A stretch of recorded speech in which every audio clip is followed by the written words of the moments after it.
Actually po kasi sa lahat ng mga parang nanligaw sa akin, I think siya yung talagang pinapa-feel niya na super special ako, ganun po. Opo. Ano daw po yun? status? Ang hirap tanongin eh. Naiiyak ako kasi daw ako sanay magtanong na ganyan. Pero I have to ask eh, para ano ba kayo ba dalawa daw?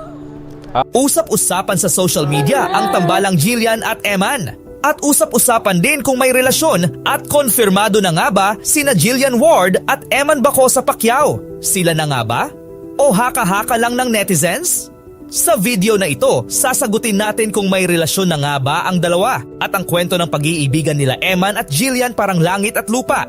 At may isang revelasyon na talagang ikagugulat mo. Tara alamin natin kung bakit at kung totoong konfirmado na nga ba ang kanilang relasyon. Pero bago ang lahat, paki-like, share at subscribe sa video na ito. Malaking bagay na po ito sa aming mga content creator. Maraming salamat po! Dito nagsimula ang kanilang istorya na para bang sa teleserye lang natin mapapanood. Dahil alam naman natin na malayo ang landas ni na Eman at Jillian. Dahil si Eman noon ay sa probinsya lang nakatira, hindi sikat at hindi mayaman. Ngunit lumaki naman siyang mabait, determinado, masipag, mapagmahal sa magulang at may takot sa Diyos. At ang buhay ni Jillian naman noon simula bata, nasa showbiz na. Para bang isang prinsesa, tinitingala ng mga tao maganda, mayaman at sikat. Kaya malabong isipin na magkocross ang landas ni na Eman at Jillian. Pero sa hindi inaasahang pagkakataon. Dahil si Eman, bagamat sa kanyang pagkabata ay hindi siya lumaki sa marangyang buhay. Linggid sa kaalaman ng marami na ang kanyang tunay na ama ay isang sikat na legend walang iba kundi si Manny Pacquiao. Habang si Eman ay namumuhay ng simple at nakaranas ng hirap, pambubugbog at pangungutya noong kabataan. Habang si Jillian naman ay abala sa kaliwat ka ng shooting, pagiging sikat, mayaman at parang prinsesa sa paningin ng marami. Para bang sa teleserye lang mangyayari ang ganitong kwento pero ito ay totoo. At dahil sa pagsusumikap ni Eman, dahil may dugong boksingero na nananalaytay sa kanyang dugo, sa sipag, tiyaga at tiwala sa Diyos unti-unti niyang naabot ang kanyang mga pangarap. Ang kanyang goal? Makatulong sa kanyang ina. At sa hindi inaasahang pagkakataon, ang batang tila inabandona noon ay muling nag-cross ang landas sa kanyang ama. Bumawi ang kanyang ama, kinilala siya, at pinalitan ang kanyang apelyido mula Bacosa. Naging Pacquiao.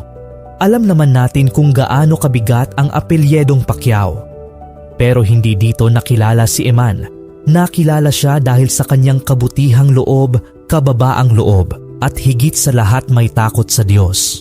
Hindi biro ang kanyang pinagdaanan. Isipin mo lumaki ka na walang ama, puno ng hirap, sakit, at pangungutya. Pero hindi siya nagtanim ng galit. Tinanggap niya ang kanyang ama ng buong puso, may respeto at pagmamahal. Dahil dito, lalong minahal si Eman ng sambayanang Pilipino. Akala natin sa teleserye lang, pero nangyayari pala sa totoong buhay. Hindi lang yan, pinagkalooban pa siya ng gwapong mukha, magandang pangangatawan at husay sa boxing. Dito na sumabog ang kanyang career. Tila ba bumabawi ang panahon sa kanya. At kahit inalok siya ni Manny, natulungan siya at gusto ni Manny na doon na siya paaralin sa Amerika, malaya siyang pumili ng kursong gusto niya ayon kay Manny. Ngunit tinanggihan ito ni Eman, hindi dahil ayaw niya, hindi dahil galit siya sa kanyang ama, ngunit matimbang sa kanyang puso ang pagboboxing dahil dito siya masaya. At alam ito ni Manny na delikado ang landas na kanyang pinili, ngunit ito ang nagbibigay saya sa kanyang puso at mas lalo pang maging ganado at pursigido. Kaya walang magagawa ang ama kundi suportahan ito. Wala namang ama na hindi gusto makamit ang mga pangarap nito kahit alam niya mismo na ito ay napakadelikado. Ngunit hindi naman matiis ng ama ang kagustuhan ng binata dahil nasa dugo naman talaga at tibok ng puso ang kagustuhan nitong magboxing. At sabi ni Eman, alam ko hindi ko man malagpasan ang nagawang record ng aking ama dahil tanging siya lang ang makakagawa noon. Ngunit may pangarap naman siya na balang araw makilala rin siya sa larong ito. Hindi lang para sa kanyang ama kundi para din sa kanyang pinakamamahal na ina at pamilya at sa kanyang paparating na umaga. Kung sakali man na si Jillian talaga ang kanyang makakasama, ang pera ay hindi na ito magiging problema. At alam ni Emma na malayo pa. At ngayon pa lang sinimulan niya na habang bata pa, Tiwala lang sa may kapal at tiwala sa sarili dahil wala namang imposible sa taong gustong may mapatunayan sa sarili. Dahil dito, mas lalo siyang minahal ng mga tao. Sunod-sunod ang kanyang endorsements. At ang pinaka-latest, siya ang bagong mukha ng Yamaha, isang malaking kumpanya. At kamakailan lang, nag-champion siya sa Bohol sa boxing. Habang si Jillian naman ay abala sa kanyang career sa showbiz, si Eman naman ay unti-unting inuukit ang kanyang pangalan sa mundo ng boxing. At dito na nagsimulang magtagpo ang kanilang mundo. Ang dating tila lupa, at ang isa ay nasa langit. Ngayon ay nagtagpo. Sa isang interview kay Boy Abunda, doon nagsimulang mapansin ang koneksyon ng dalawa. At kamakailan lang, nag-viral ang TikTok ni Jillian na may mystery guy sa kanyang likod. Umabot ito ng milyon-milyong views. At maraming nagtaka, sino ang lalaking iyon? At makalipas ang ilang linggo, ni-reveal na rin na ito ay walang iba kundi si Eman. At dito na mas lalong uminit ang usapan. Dahil sa interview, inamin ni Eman na ang kanyang ultimate crush ay si Jillian Ward. At makikita natin panay ang samahan ng dalawa.